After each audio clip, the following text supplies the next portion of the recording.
تو لوگ کہہ رہے ہیں مودی ظلم ہے، مودی ظالم ہے، مودی ظالم ہے، وہ ظلم کر رہا ہے۔ میں کہتا ہوں ہندوستان کا مسلمان مودی سے بڑا ظالم ہے، کیونکہ ہندوستان کا مسلمان صبح اٹھنے سے لے کر آنکھ کھلنے سے لے کر رات کو سونے تک نہ جانے کتنی بار نبی کے سنتوں کا جنازہ نکال دیتا ہے۔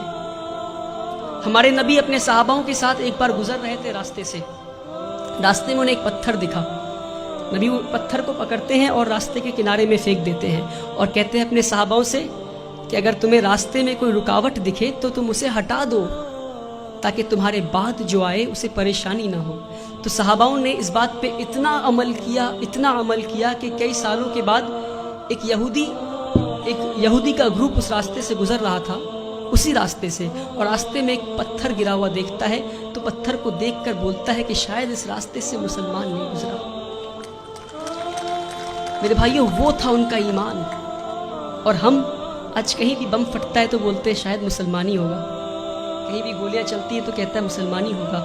یہ نہیں کہہ رہا ہوں کہ مسلمان ہوگا، اپنے اندر جھانک کر دیکھیں کہیں اللہ کا عذاب تو نہیں آیا ہم پہ، کہیں اللہ تو ناراض نہیں ہم سے۔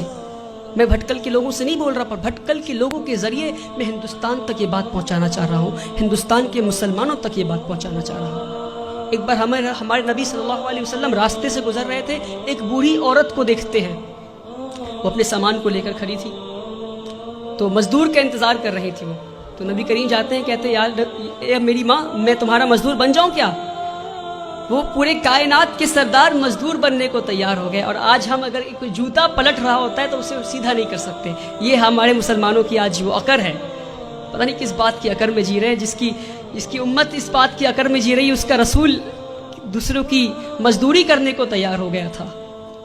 کہتے ہیں اے ماں جی، میں مزدور بن جاؤں تمہارا؟ ماں جی کہتی ٹھیک ہے، وہ بوڑھی عورت کہتی ٹھیک ہے، تو مجھے مکہ کے باہر چھوڑ دو۔ نبی کریم اس بوڑھی عورت کو مکہ کے باہر چھوڑنے جاتے ہیں، راستے میں بوڑھی عورت کہتی کوئی محمد آیا ہے، کوئی جادوگر ہے، اور گالیاں دینے لگتی محمد صلی اللہ علیہ وسلم کو۔ نبی کریم پیار سے شانتی سے مسکراتے ہوئے ان کی بات سنتے ہیں، مکہ کے باہر لے جا کر چھوڑ دیتے ہیں۔ اور جب واپس ہو رہے ہوتے ہیں تو بوڑھی عورت پوچھتی ہے ارے بیٹا، تو نے میری مزدوری کی ہے، مزدوری تو لے جا۔ کہتے ہیں نہیں رہنے دو ماں۔ تو کہتے اچھا اپنا نام تو بتا جا۔ تو کہتے میرا نام محمد ہے، وہی محمد جسے تو گالی دے رہی تھی۔ میرے پیارے بھائیوں، ہم اس نبی کی امت ہے، اس بات کو نہ بھولیں۔ ہمارے نبی سے زیادہ بڑا مثال سیکولرزم کا اس دنیا میں نہیں ہے، جس نے مزدوری کی اس غیر قوم عورت کی جو ان کو گالیاں دے رہی تھی، مسکراتے ہوئے اس کا کام کر دیا۔ اس نبی کی امت ہے ہم۔ جب طائف میں گئے تو انہیں اتنی پتھر ماری گئی کہ ان کا جوتا مبارک خون سے بھر گیا۔